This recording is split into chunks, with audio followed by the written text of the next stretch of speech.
নামাজ পড়ে আটা করে এখন রুটি বানালাম।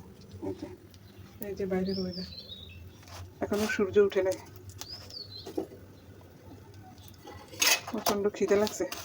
ভোরে উঠে নামাজ পড়লে হালকা কিছু খাইতে হয়। এখন ঘরে বিস্কিট মুড়ি কোনো কিছুই নেই, চিন্তা করলাম রুটি বানানি, একটা রুটি খাইনি। আর এই মেস এগুলোর কী সমস্যা বুঝলাম না, এগুলো একটু বৃষ্টি টিষ্টি হইলে কাঠি আর জ্বলতে চায় না।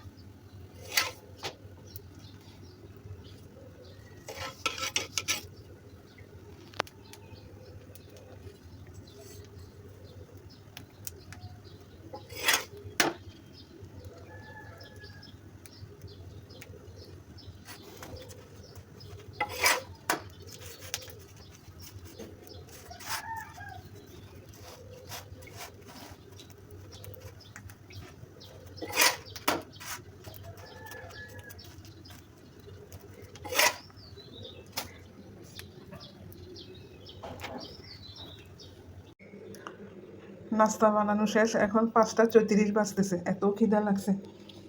এখন একটা রুটি খাবো, পরে 7টা 8টার দিকে বা 9টা 10টার দিকে, তখন পেট ভরে নাস্তা করবো। এখন ঘরে মুড়ি চিড়া বিস্কিট পাউরুটি সব কিছু শেষ, এই জন্য রুটি বানিয়ে নিছি।